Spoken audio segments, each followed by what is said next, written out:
Well, hello and welcome to the Super Connector Show, where I'm delighted to be joined by Matt Holman, who is the founder of Subscription Prescription, the creator of the Commerce Catalyst events, and head of partnerships and co-founder of QPilot. How are you doing, Matt? I'm doing well, Paul. How are you today? Thanks for having me on. Yeah, very good. Very, very cool that you're over in Utah and I'm here in Sunderland, sunny Sunderland in the northeast of England. Yes. But I'm excited about what we're going to be talking about. So, do you want to just start by saying a little bit about what I've just mentioned, like what it is that Yeah, you actually absolutely. do with the businesses?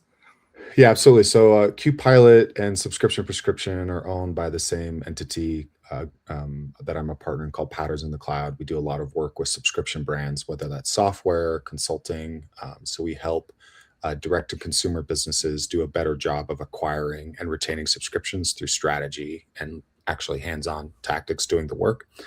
The fun part of that about that is when I joined that group and started working in subscriptions. At the same time, I started a little marketing meetup locally because I was a solo marketer at a small startup and had a few other friends in similar positions, and we thought it'd be helpful to meet up for breakfast once a month just to trade, ideas, tactics, what's everybody doing, and that small little group started becoming 10 people and 15 people, and then next thing you know, somebody was saying, "Hey, you should do bigger events and these things are awesome." And Commerce Catalyst was kind of born out of that idea of people wanted to come together and get advice from their peers in marketing and in e-commerce. So my career in both have kind of been very parallel because they started at the same time. So it's pretty fun being able to do both. Here in Utah, we're hyper focused from an event side on the e-commerce community, bringing together founders, operators, service providers, all the different pieces so we can all kind of learn and grow together. Amazing, awesome. Well, as you know, I'm an events organizer. I'm an events guy myself, so I totally get the value and appreciate what it is that you do. I think a lot of people think events are easy, or they might look easy, but they're not. There's a lot of work goes into getting them to do well. But Right. it sounds like you're doing a great job. I think I read somewhere you've got about 600 members. Maybe you've got more now, or I don't know. I don't know how Yeah, many people it's attend it's the always kind event. of hard to define that, right? Like we have a Slack group with 1,300 people on it, and our newsletter is about 2,000. And then we Wow. do like small events that we'll get like 30, 40, 50 people to come out to Yeah. every month. But then we do a couple conferences each year that are 400 people. So Amazing. so yeah, we're still growing. It's one of those funny things where it's like I feel like there's a lot of people that have heard about us, but I still feel like no one has heard about us, So we're still growing and still building and just trying to build more and more connection and I think and resources for because Utah's just kind of a fun startup state. There's a lot of different Mm. software companies here, but there's also a lot of e-commerce brands and founders here too. Okay. Yeah, I was going to ask about that. Is it known for that? Do you have a lot of e-commerce companies where you are? Yes, it's fairly. I think we're first known for, at least in the tech world, there's a little bit of a brand out here for Silicon Slopes as opposed to Okay. Silicon Valley because we're up in the Yeah. mountains. But there's a strong entrepreneurship kind of like I feel like there's something in the water. A lot of women starting brands, a lot of men starting brands, a lot of kids coming out of college starting brands. So it's pretty fun to see so many people taking their hand at creating products and figuring out how to sell, whether they're an influencer, whether they're a digital marketer, whether they're just a really great product person. There's a lot of Mhm. amazing people here.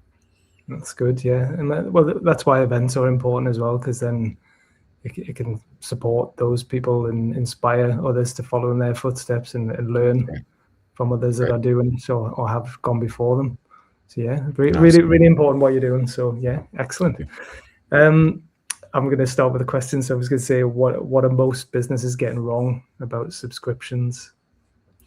Yeah, I think the hard part about subscriptions is sometimes you're trying to force something that maybe isn't quite right. And so I think the biggest mistake is when you feel like subscriptions are a top-down agenda, meaning, somebody from the finance team or a founder is thinking that because they're thinking about how they can get an exit down the road. So we need to figure out how to push LTV so that or lifetime value is so that it's higher. And so I think that's a mistake where we try to fit, a square peg into a round hole. So subscriptions can work really well for some products. They can work okay for some products, and for some they just don't really work super well. Or just something as simple as, a really easy example of this is, say, protein powder. Everybody sells protein powder. Or so many protein powder companies, but a lot of people, different people use it. And some people take it every day. Some people take it twice a day. Some people use 1 or 2 scoops a week. So if you're trying to sell to somebody who's only using 2 scoops a week, but you're trying to sell them a bag that requires them to use a scoop every day, right? So you have this misalignment with how your end consumer is using your product and what you want them to do and how you're trying to sell it. So that's the second part of that mistake is either trying to force subscriptions when they don't work, or trying to force them in a way that isn't really, really natural. Another good example might just be something as simple as an electric razor subscription. So I have an electric razor. It has replacement heads that I'm supposed to replace periodically. I could subscribe to get new heads every month, but realistically, I replace the heads every quarter just because that works fine for me, right? You know what I'm talking about, right? When we're that's just an example of what a mistake can be like in a subscription business. Yeah, no, that's good insight. Yeah, I suppose talking about razors, disposable razors, that's a big one, I think. But then I don't subscribe to razors, so Right. but I can see I can see why people would subscribe to that. There's actually a couple of drinks that I've just started trying, and they're encouraged me to take out a subscription. Now, Right. I might at some point, because I am enjoying them, but I am paying a lot more just by doing the one-off purchase. I think I'm paying about £10 more for a pack of 12 than if I got a subscription. But I don't yet know if I want a delivery every 6 weeks or every 4 weeks. I haven't figured out how often I'm going to be doing them. Drinks are such a great example to bring up, because we see there's a lot of really like drink brands. So here in the US, like Poppy recently had a huge exit. You have these other brands like THC or CBD drinks. What's funny about beverages is consumption can vary really widely. Like I mentioned, right? Like, it could be a hydration drink and I'm drinking 2 a day. You're drinking 1 every time you work out, right? Like, so there's a big difference there. But the other hard part is it's so easy for most of them to pick them up locally, pick them up from, your local grocer, like, corner shop when you're walking home. And so the shipping cost makes things really tricky as well, because they're trying to get you, in order to make beverages work, because the shipping can cost so much, they want you to buy a 12-pack or a 24-pack. They're trying to incentivize you to buy a lot, but then they're also trying to get you to get on a subscription so that you can get that repeat purchase regularly. So they are tricky. They can work, but they are a lot of work to figure out for beverages. And then at the end of the day, most brands that start on the direct-to-consumer selling line, they want to be in retail, because then retail, they don't have to worry about shipping costs. The margins might not be as good, but they get, they get more eyeballs and better foot traffic. So that's a great example of brands that can fail doing subscriptions, while some do manage to unlock that and make it work. Yeah. Well, I mean, I'm not going to do an ad for this company, although I do think they're very good at what they do. But I've started drinking it because I've probably got a bit of a brand crush on the founder. Like, I'm just I'm listening to his podcast, I'm watching his videos, I'm getting a lot of value from what he's sharing. And he's got it's not an energy drink, it's a productivity drink, right? And you're supposed to drink 1 a day. Adaptogen based, like, focus. Yeah, it's got like nootropics. It's like sugar free, what a bit of caffeine, but like very. And I am enjoying it, and I wouldn't say it's making a huge difference, but maybe it is. I do feel quite productive at the moment, and I'm giving it a go. I'm going to try it for like a month to see. Because I've got a big event coming up soon, so I thought let's try this productivity drink. And but whether I'll continue drinking it after this big event, I don't know. But I mean, it's a good sign, because you're finding a use for it. And the brand, I think every subscription brand on the planet would love somebody to give their product a real month. Like, you're actually trying it for a month, because then you get to actually notice if you like it, or when you stop using it, you might notice feeling different, and then you'll Yeah. come back, right? So I Yeah. think that that's the I know that this isn't a question you asked, but like implied in what you said is this idea of, if I can get somebody to use the product and feel like they're winning with, Yeah. the reason why they bought it within those first few days, that's the biggest like impact on people coming Yeah. back. So Yeah. we talked to a brand recently that was saying they used to give out free samples. They used to just give out like one if it was a drink, and Mhm. they decided they wanted to get, they tried three, but they found like for five, they'd give out five, because if they can get you to drink it 5 times, you Mm. really start to realize that you like it or not, as opposed Yeah. to say just once or twice, as an example. Yeah. Yeah. Well, I've had 4 so far out of Okay. 12, and like one a day, and Mhm. I am enjoying it. Like they do taste good, and Okay. like I say, I'll tell you afterwards who it Yeah. is, so you Okay. can study them, because whatever the messaging has worked on me. I've tried it. I am enjoying it. Um, yeah, I think they do. I think they're doing a lot of good things. But I love it. just interestingly, what you said there about getting people to try. Going back many years ago, I used to work in marketing, like inbound marketing, content marketing for a software company, and I remember like it was a bit of a leaky bucket. We spent so much time and money trying to get people to sign up for a free trial, but a lot of people just weren't then using it. They were signing up for Mhm. the free trial, and then they were just like leaving it alone. And Right. we figured out, it took a long time to figure out, but if they didn't use it within the first 24 hours, they never used it. Right. So what they started doing was getting, as part of the sign up process, pre-populating some information, or having some sort of like guide them through doing something. Because Mhm. once they've done something in the software, then they were more likely to keep Right. using it, keep coming back. Yep. But it took a long time to work that out. Yeah. The Are you familiar with, do you use Canva at all for Yeah. a design? Uh-huh. So Canva is a really interesting use case in this, where a typical software marketing strategy might be, say you're looking for, how do I make a Halloween party invite, and it might Canva might surface itself as an ad, and then you sign up for Canva and you go through and try to make that design. And Mhm. that's a typical software play. But what Canva did, I can't remember the name of their CMO that came in and started, they actually invested heavily in making very direct results for this, so that if you search for Halloween party card, it actually, not through that sign up process, took you to templates for the Halloween party card. So Right. they wanted to go from intent all the way into success related to that. And once you saw how easy it was, you made the thing you wanted. I need to Mhm. make a Halloween party card in Canva. You can make that in 5 minutes. As we know, it's really great. They take you end to end. There's no friction there. It's just like really, really easy, just clicking and playing. And then now you've used it, you've had a success. Now it makes sense to come back again and again and again. And so, yes, it's really, with physical products or digital subscriptions, anything is, if I can get somebody to use it, if I can get a win. A product here in the US that I love is called X Endurance. It's just a little supplement that helps you're just a little bit stronger on recovery. And I've used it myself, but it's almost like a very weird opposite tactic, in that sense that they'll tell you when you get it, don't start taking it. Go do your big weekly workout. Because if you're like, training for something or whatever, you have, maybe there's one day you do one thing bigger or harder than in the rest of Mhm. the week. Mhm. Track that, then start taking the product for a week, and then go do that same workout again. So they basically give you this challenge right away to say, like, hey, go do your big thing, start taking our product, because it takes a few days for it to like hit your system and start working. Now go do your workout and notice the difference.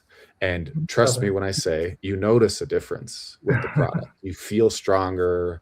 And so you have this kind of contrast. And that's not every brand has that, right? Like a protein powder or a skincare company, or maybe you're taking testosterone supplements, or you have some kind of a digital product. Maybe you don't see immediate impact, but you're trying to get people to start noticing small things so that they feel like it's working, right? So like the brand you're talking about, I'm hoping that their first few days of like email correspondence might be related to like what you should be paying attention to, like, thinking about like, hey, you might start to notice feeling like this, or hey, this is, day one you might not notice anything, but day two you should feel this, and day three you should feel this. And so that kind of guidance too is a way of signaling how the product is working for you. And it's a really great way to onboard people to a product, so it's the win, but also just helping nurture those first few days. Yeah. No, that's good. Yeah, well, they're doing that well, definitely. And I know, again, it's a long time ago when I used to do it, but when I worked for this software company, they used to have what they call the trial cycle, like a series of emails that people would receive when they were in trial, but then they would have a series once they signed up and started paying, like the welcome cycle. But the trial cycle was meant to guide people through using and getting some value out of it. I don't know if we ever really did a particularly good job of that, but my focus was just getting people to actually sign up for the free trial, and and so yeah. But very good, excellent. So I've read somewhere, I think I've saw it on your LinkedIn profile, that you're saying a lot of people just tend to focus on discounts and gifts just to get people to stick around. Or so what's is that just short-term thinking? And it's also a little bit of like the type of person you're attracting. So for example, let's lens it through like an event strategy standpoint, or like a event membership. Do you want somebody that's, if you say you're selling tickets and they were £100 and you wanted people to come, do you want people to pay, if they feel like there's enough value to pay the £100? Like, say, let's just say, for example, we did early access. You can, if you sign up now, you can get an extra 15 minutes with the keynote speaker afterwards for a smaller group of people to ask more questions. Or we're doing a 50% off sale early access, right? So that instead of the £100, it's £50. Now, we're going to end up using probably both those tactics because we're trying to fill the room, right? So we're going to use some of that stuff. But the people that sign up because they see the extra 15 minutes with the keynote speaker see value in that. They see more value in that than they do in the dollar exchange for the ticket price. The people that are like seeing the ticket discount, they still can be great customers, but in general, they aren't seeing as much value from the event as the person that is willing to pay full price, but for access to the speaker, for example. And so in subscriptions, if we think about this, we can try to structure the other example I like to use a lot is a gym, right? So at the gym, if you're selling a gym membership, right, you don't, well, I'm sure gyms would be happy if everybody paid full price and never came to use their equipment, right? Like, I'm sure they wouldn't mind that. But the truth is as a gym, you want somebody who's going to come in every day. They are getting maximum value. So they're paying the same, say $30 or £30 or whatever it is for their gym membership. There's as somebody else. But if they go every day, they value that £30 way, way more than, say, somebody who comes periodically. Somebody who comes periodically and is not sure if they're getting the most value out of it is one step from canceling.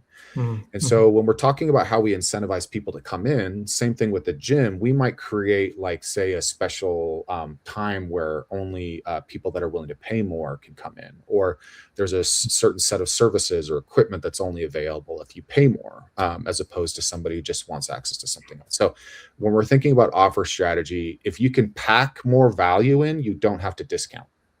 So if I can say I give an extra gift, or there's some kind of access that I'm willing to offer somebody in order to not take a discount, that can still convert for you. And people who buy the value over the discount tend to be better customers. They stick around longer. So it's kind of a twofold strategy in how you acquire somebody, but who they are and how long they'll stay with you because of that. Okay. Yeah.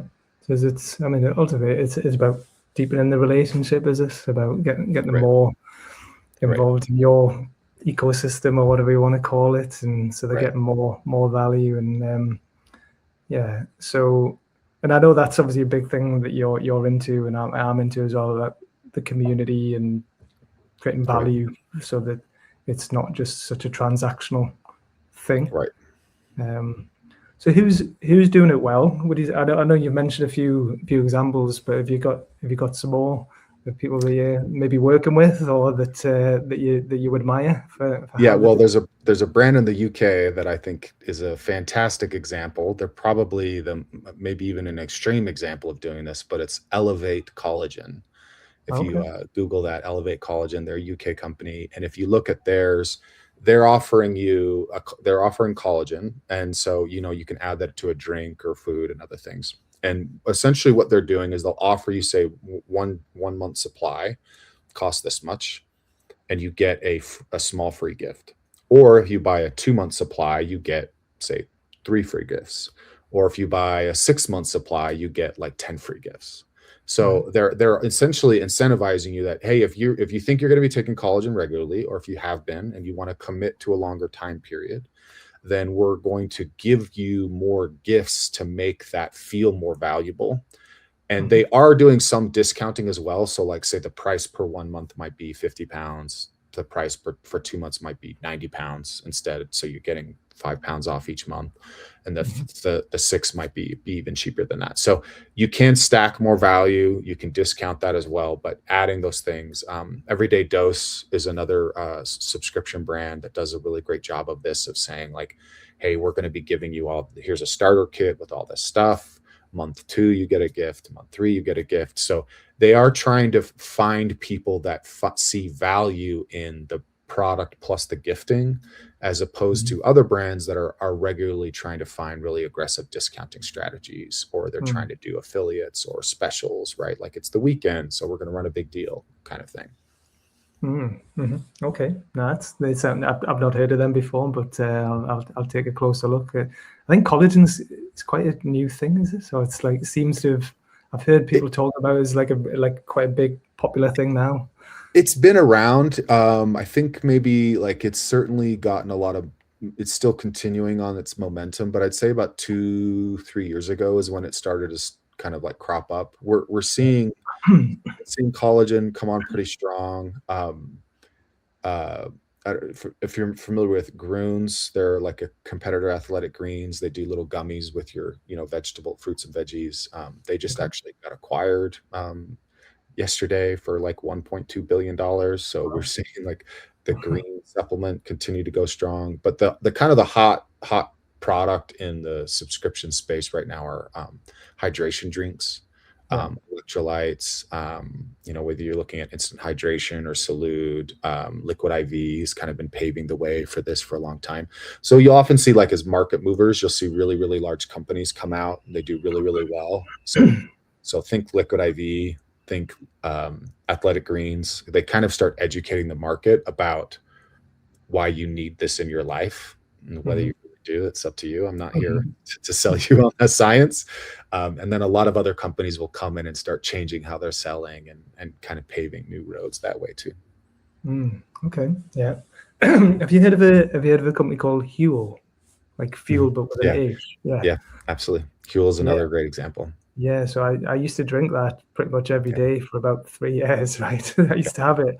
I had a normal breakfast and I had a normal evening meal, but for lunch I would drink Huel. And I wasn't like it wasn't that I was looking to lose weight. It was a convenience thing. It was just, look, I'm on the move. I'm out and about all the time. I don't want to have to think about what I'm going to have for lunch. I want to get my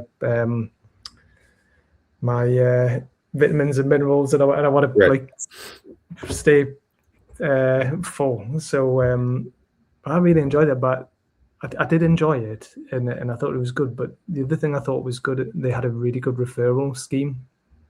So if you were a subscriber, I was recommending it to other people because I did genuinely like it, but I was incentivized to keep using it by referring other people, and it's quite a generous referral scheme. I think it was about 20% discount.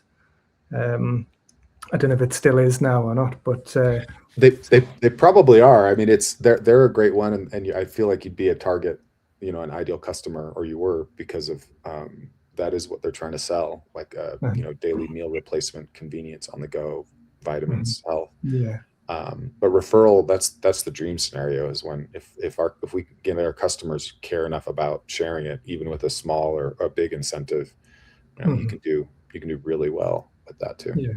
Yeah. No, it's good. Yes, there's lots of things that businesses could do to Right. keep people involved and engaged in what they're doing. But um, I think because my background's in marketing as well, I'm possibly not a typical customer, because I'll, like, if I'm into something, I get really into it, and then subscribing to the emails, following them on all the social media accounts, like, immediately.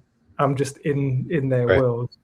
But not everyone does that. But that's what Well, people so want. it's a really interesting thing you say though, Paul, because that is a common behavior for a lot of brands, but it's not everybody. And so the other opportunity in subscriptions is not just thinking through, like, how do I acquire subscribers? It's actually, how do I acquire my best subscribers? And so Mm, what mhm, we often run into is, as a mistake slash opportunity, is brands start chasing how, or a company might start chasing, how do we keep these people from canceling, when the reality is maybe they were not a good fit for the product. Like, mhm, mhm, you mentioned, like, that software issue. Like, people might sign up because they think it does something for them that it doesn't do, or they sign up and it's a very edge use case for what you intended.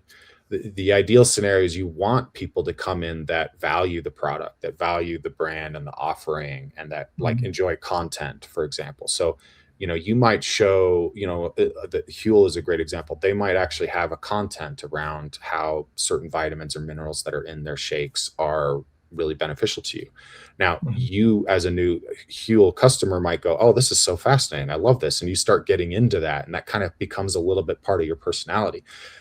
Now you're, like, with Huel for life, and if they roll out other products or other things, like, you're really invested in what they're doing, and you feel like they're mhm, part of your life and part. Now, granted, they're selling to a lot of other people than that type, but that type is the ones that are the most profitable. They stick mhm, around the longest. And so we try to sell to as many people as we can, but as a subscription business, if you can start to focus or dial in on who your ideal customer is, your VIP customer, the one that's mhm, really, that if you can unlock them, mhm, will stick around with you for life and be a huge fan and post about you and refer you and give it as birthday presents to their family, that kind of thing. Like, that does happen. That is an outcome that a brand can get if you're working on developing that kind of, like, cultivating that kind of thing, and understand that not everybody's going to like that, but figuring out how to identify who those people are and lean into them.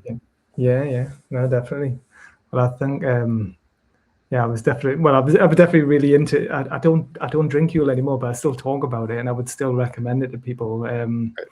Uh, but yeah, I'm probably the ideal customer.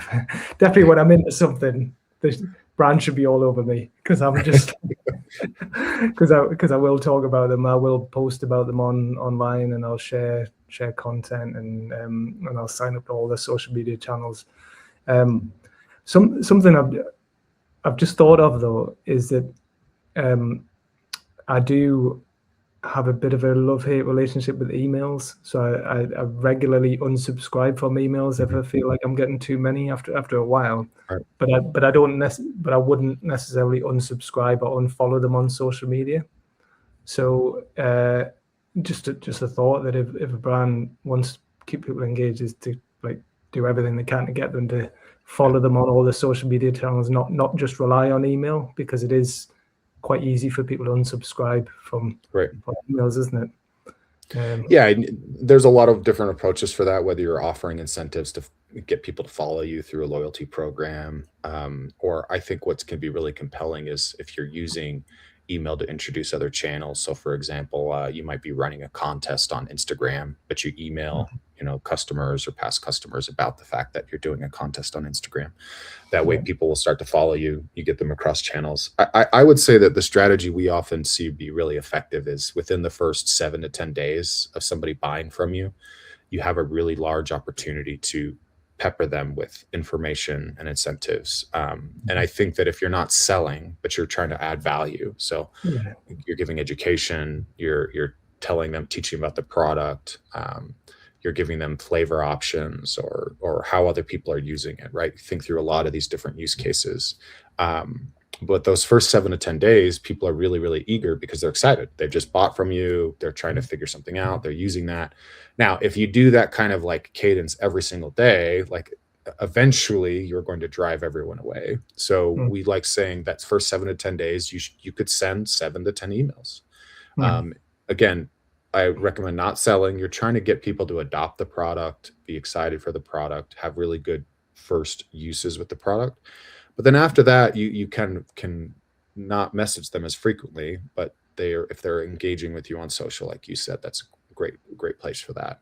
So I do think same. It's like most brands don't have a clear strategy on how they're emailing subscribers. They're either too scared to email them at all because they're worried that will remind them to have a subscription and cancel, which is kind of logically so it's backwards. like, oh, we've got them, so let's just keep quiet. Like, or we treat everyone the same. Like, hey, whether you're a subscriber or not, whether you bought from us or not, we're dropping you into these audiences for all these campaigns. And that's a mistake too. Somebody who's already bought from you should be getting nurtured to continue to develop that relationship, as opposed to somebody who hasn't started that relationship or have only bought one time should be treated differently. Yeah, no, that's good point. Because I'm sure you've heard have you heard of Masterclass, which is like the online training academy thing? Really, really good. I had a subscription to that for a couple of years, got a lot of value out of it. And then the BBC, British Broadcasting Corporation, they introduced their version of it called Mastermind. So I cancelled my Masterclass subscription and I now have a Mastermind one. And the only reason is because they're more British, UK-based entrepreneurs and business leaders on Mastermind, and I just wanted to focus a bit more on that. Really, really good. Really enjoying it. But they now send me emails as if I haven't signed up yet. So they send me emails like trying to get me to sign up. I was like, I mean, I don't mind, but like, because it's in amongst other educational stuff. But I am aware of it every time it comes to. I'm like, oh, you should know that I'm already a subscriber.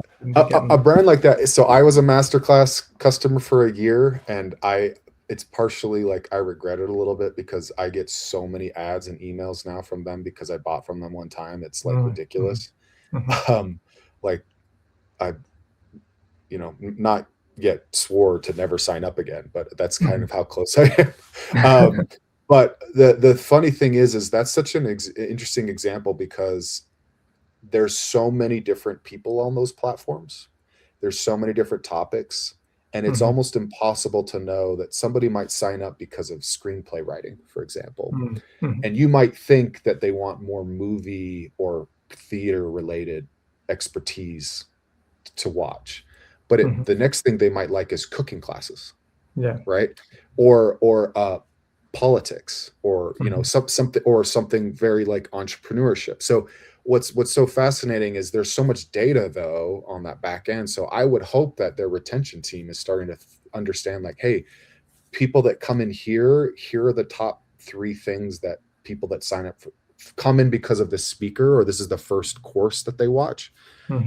Can we the next 3 most popular ones for people that come in that way are these, so we're going to then introduce those 3. And so they should be taking you on a journey of trying to introduce you into some other content pieces once you've hit certain milestones on the platform. That's the whole thing. Is within subscriptions, we're going to think about a milestone. So completing your first mastermind video series is a milestone. Starting one is a milestone. Leaving one off and not finishing is an unmet milestone that you then try to introduce others. So build, again, I don't want to like scare people that they think they need to build this incredibly sophisticated, complex system. But once you start growing, that's what you should start thinking about, is when we have one product, we're just worried about people using the product. When we have 2 products, we're worried about people using the first product and loving it, and then showing them how the second product works with it, right? And if I have 10 products, I'm building a journey of, because nobody has, I've yet to see a business where they have 10 products and all 10 are sold equally. There's always 1 or 2 that are favored that are more popular, like whether they've launched those first or they just are doing better in the market. So we lead with that and we figure out how to introduce other things to them. So um, that's the other opportunity in like not just subscriptions but in community, right? Like somebody comes in for one reason, you can get them to come back for other reasons, or they can keep coming back for the same reason again and again and again. Yeah. Well, I think the BBC Mastermind, I think they're getting better because it's. I think they've only been around a couple of years, so Yeah, it takes I time. I did notice I got an email. I think it was today or yesterday where it was more like, okay, you are so many percent through this course, so like they were encouraging me to complete that course and then telling me about another course I would be interested in. So they're getting better at that sort of thing, but I'm still getting the emails as if I've never signed up for it. So they need to stop that bit, but then keep doing the other stuff. So learn a little opt-out strategy. Yeah, they need to speak to you. I think that's what they need to do. Get some advice from you. So so just tell me a bit more about how do you actually help companies do this? Is this what you advise them on? Is it like how to the strategies and the different approaches they can take? Yeah, we're a little bit particular. There's not too many like there are subscription agencies and stuff out there, but it's not like say a marketing agency or an email agency in the sense of like magnitude of how many there are out there. But we try to take over once traffic hits your site. So you have people come to your site. We're not buying ads for you, but once somebody's on your site, we're helping you to figure out the right offer strategy. What's the incentives? How do you structure it? What does the design look like to both convert more subscribers, but then also subscribers that are higher quality, like I've been talking about. So that's part of what we do, work through testing, design. We're actually doing a lot of work on AI now where we're testing how people are finding you via AI search. And there's a lot of things you can do to kind of improve that, make that surface better for you. And then through the whole experience, how you're onboarding people, how you're communicating with people, what do you do when people go to cancel? When do you upsell people? So all the things we've been talking about, we do advise on from a strategy standpoint. And then depending on the engagement, we do a lot of that work. So we'll do the designs, we'll write the emails, we'll implement the emails, we'll run the tests, just depending. So we do audits for people. I'm happy to do calls. Like if somebody just wants to talk through some ideas or something like that, I have a Calendly link on our website that people can book time with me on. And I'm on some of those like mastermind type things too. Occasionally do a call with some cool people starting. Those are fun too. Awesome. No, very good. Well, I was just about to ask. I always get it confused. Mentor Pass, not master. Oh yeah, I've heard. I've got a friend who does something on there. I was going to ask a bit about AI because like every conversation seems to go to AI these days. But have you noticed? Is that affecting companies in your community, or people absolutely struggling because of that, or are they losing customers? We're not necessarily seeing a huge like loss for customers so much as that brands are trying to scramble to figure out how to provide services in a way that's more cost efficient. So you are seeing like sometimes either reallocation of headcount, like people are being let go because AI can automate that, or the company thinks that AI can automate that, and maybe they're not quite ready for that. So I'm seeing more of it, the impact of people either like, so for my businesses, we use it extensively, and it allows me just to be really, really a lot faster at my job. So for example, on the subscription piece, I use AI now before I use a designer. So I'll have AI designed through, because I have our methodology and I have example designs and other companies we've worked with. I can say, hey, here's a new brand. I want to see a new design and offer structure that matches this and this and this.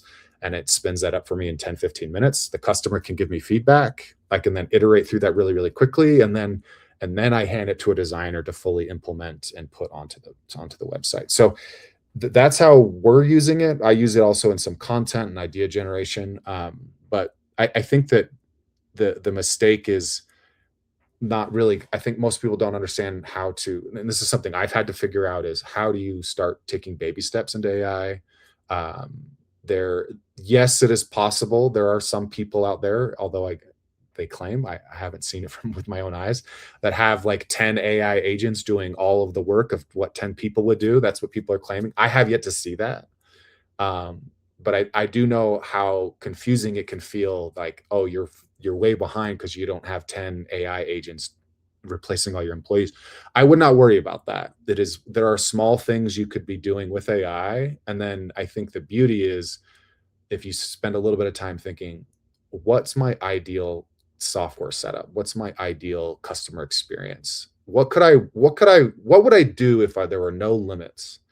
And if you can start thinking about that a little bit, AI can actually unlock some of those things. Like what I'm building at Commerce Catalyst with AI is, we're just trying to build a highly personalized communication system, so that if you are a finance person, you see content related to finance. If you are an operations person, you see content related to operations. Yes, we're not going to gatekeep everything else, but why, if you're a finance guy, why do you want to see a panel on acquiring customers on TikTok Shop?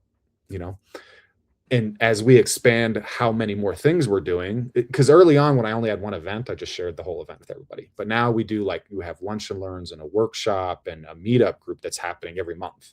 And so that's a lot of things to just be peppering people with.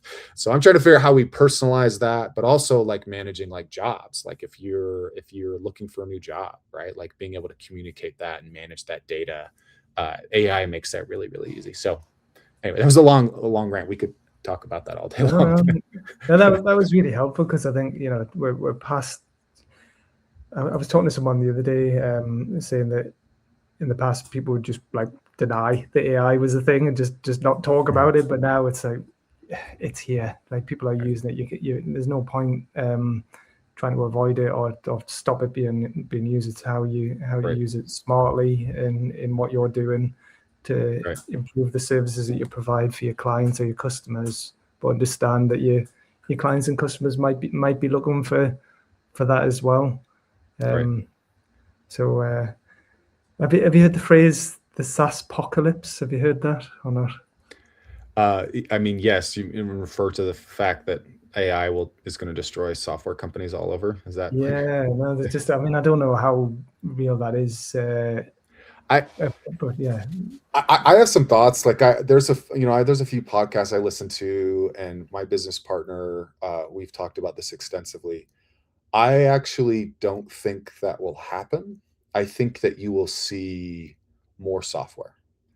So yes, there will be people that build their own software using AI, but and maybe 50 years from now, everyone will just, you think it and AI builds it for you. Maybe that is around the corner. But the truth is software has always been really good at solving problems for people. And the hardest part has been, you can't build like that Canva example I told you about. Imagine doing that manually for 5,000 different use cases, because that's basically what they did. They built it for like maybe it was like 1,000 use cases, birthday parties, Halloween, St. Patrick's, all these things. Now AI would let you do that faster. So now I can take software that in the past I know that, say, 80% of my features will work for the audience, and that there's another 20% that has to be configured, or we just can't do it, but it's good enough or better than what they can get somewhere else. That's how software has been built in the past. Yeah. Now with AI, we're thinking about how we can actually ship features faster, and we can take that 80% to maybe we can get that to 90 or 95% through configurations that are AI enabled. Yeah. And now I have a software system that's infinitely more valuable than it was before. And because of AI, maybe I can offer it more cheaply. I don't have to have 100 engineers. I just have 50. Yeah. And then the other piece too is, like, it's really difficult to know how AI at scale is going to work.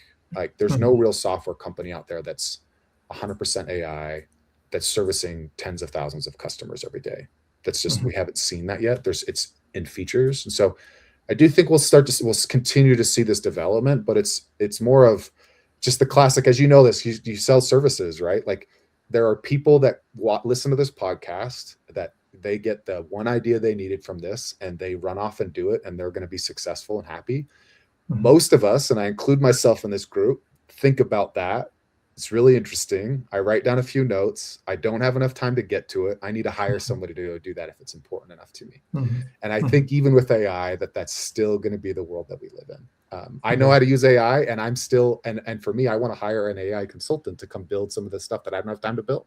Yeah. So anyway, Yeah, no, yeah, spot on. I think really good explanation there. Yeah, I think the only way I can see it having a negative impact right now is if people are trying to raise investment and the investors don't want to that give any money to anyone unless that it's is a an AI company. yeah, that is a very real problem right now. It's so uncertain what is going to happen, because I could be, what have I just said could be completely wrong. Like SaaS apocalypse could happen 6 months from now. Mm. And if you're going to invest millions of pounds and dollars into a company that's got an idea, that could be replaced by AI, right? Like it's really, really risky. So that is the hard part right now with like fundraising and stuff. Mm. But we're seeing it, interestingly enough, like if you're building a physical product, like AI can't AI can't make a hydro jug, right? Like No, not yet. Like it could no, help with the designs and optimization and stuff, but it can't make this, right? no. This is still a company, this is still a physical good that people are paying for. Your drink, your focus drink is similar. So we're actually seeing like some interesting investment and exits, like I mentioned with Groons just yesterday, that there's money flooding into physical goods. And Paul, I've gotten this from a lot of people lately. I'm sure you have too, where it must be good to be in the event business, because in person, it's really like you can't deep fake in person. No, no, exactly. Not yet. And yeah, Not yet, not yet.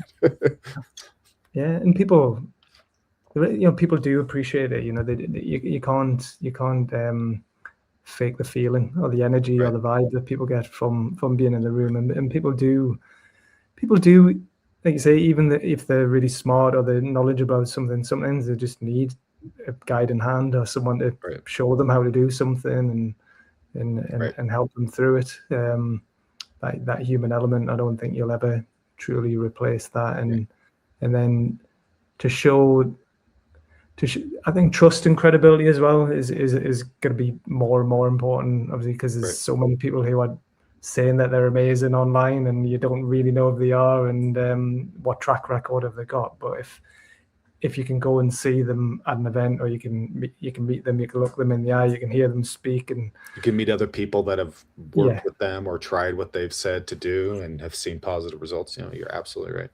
exactly, yeah. So good, we're doing the right. It's important what we're doing.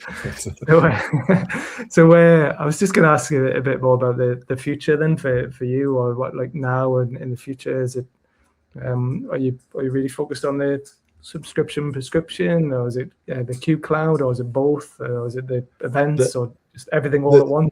we are working with like the like unifying Q Pilot and subscription Q Pilot, prescriptions, so that got you. we can deliver a almost like an agency software model. So Okay. there's subscription software and subscriptions consulting that can kind of go hand in hand. And so, and I'm still really excited for that space, and participating in that, and being a thought leader there is a lot of fun for me. But I am spending more and more time on the community here in Utah with Commerce Catalyst.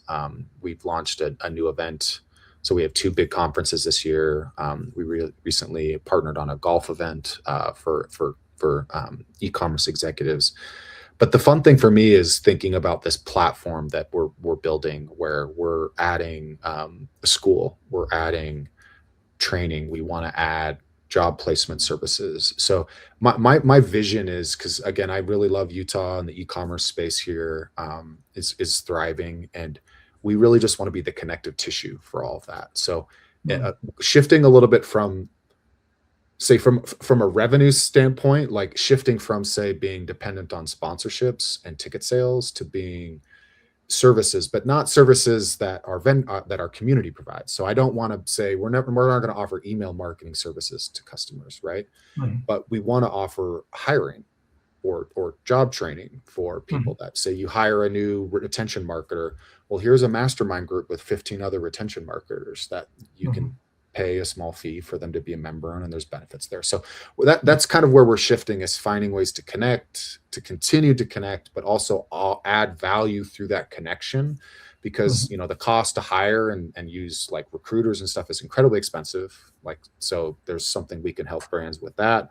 having inefficiencies or having people fall behind because they're not like communicating with their peers and figuring out best practices from their peers is something else we can help with. So that's kind of what I really get excited about too. And that's where I get nerd out on AI, because I just have this vision of how we can communicate and manage all that information so much more seamlessly, as opposed to say 3 years ago, I would be looking at $1 million software bill, which we're nowhere near being able to afford. So. Yeah, no, it's very inspiring what you do, and you've given me some food for thought as well. And it sounds like I said before we went live, it's like looking in a mirror, but I think it's like a kindred spirit as well. Like a lot of things you're trying to do, I'm trying to do through our events as well. And it's tricky when you're providing our events are called platform, but we're providing a literal platform for businesses. So we don't want to then start competing with some of those people. We want to. So we're in quite a privileged position where we're giving people an opportunity to come together and share what they're doing and find the people that they need. So it's figured out where the gaps are that we can fill. So that's and that's what I love, because to me the thing that gets me excited too is this, and I just think about like the ability to handle really easy check-ins and messages if somebody can send a signal.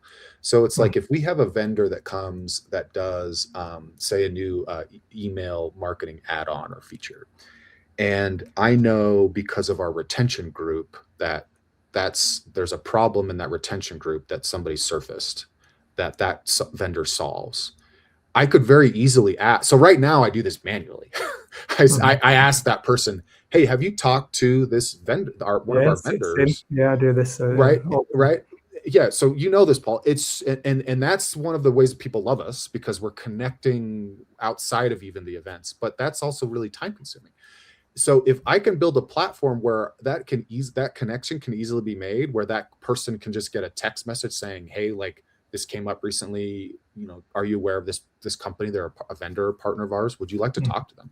Now that vendor gets extra added value. So it's like, it's not just, and the way I think about this is I'm not going to be charging for that as a service, right? It's more of, once you've sponsored with us, you're a partner.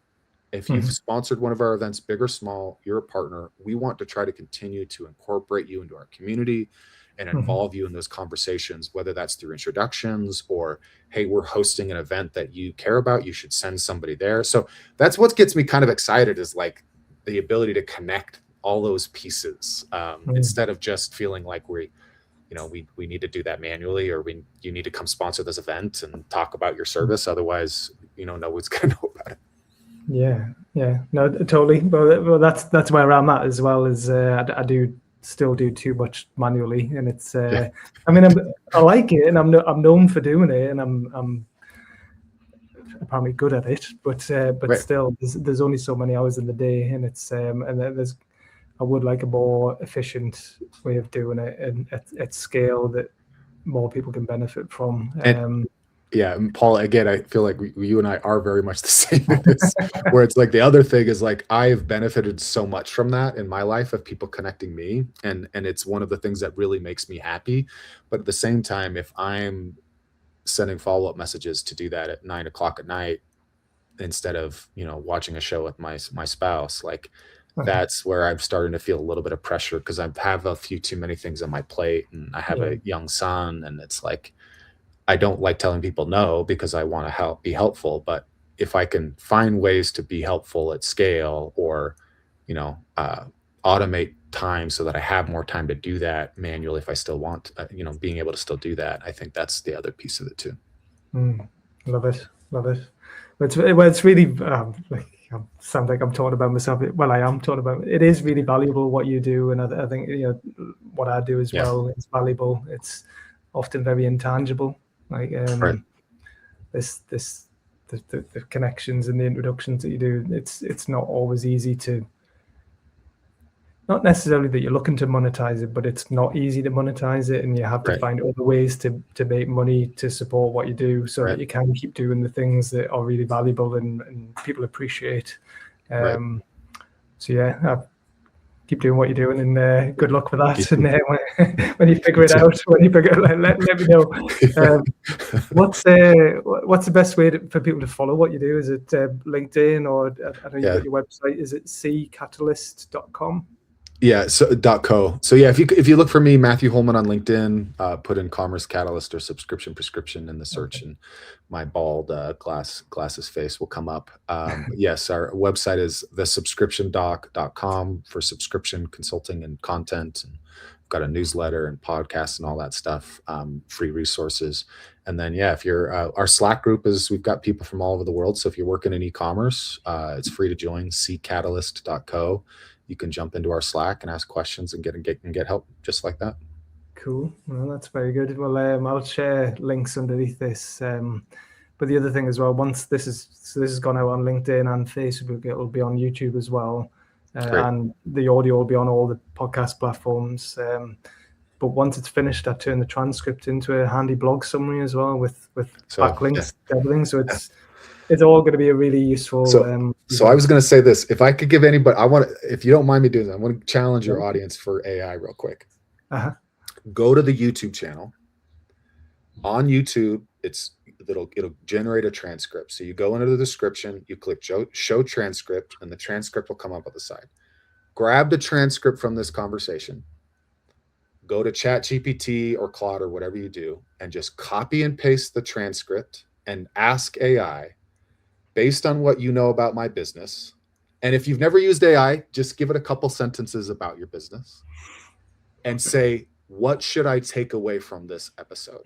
And if you've never used AI, it's a free account on ChatGPT. It's copy and paste. Give it a couple sentence description about the business you're building and see what AI tells you based off of our conversation with some ideas and things you should try and what you should implement. So if you've never used AI, that's my challenge to you, is to use this content from Paul and myself and other, and you can do this with all of your YouTube videos. And I promise you will be amazed at some of the advice that it gives you and clear action takeaways that you can do too.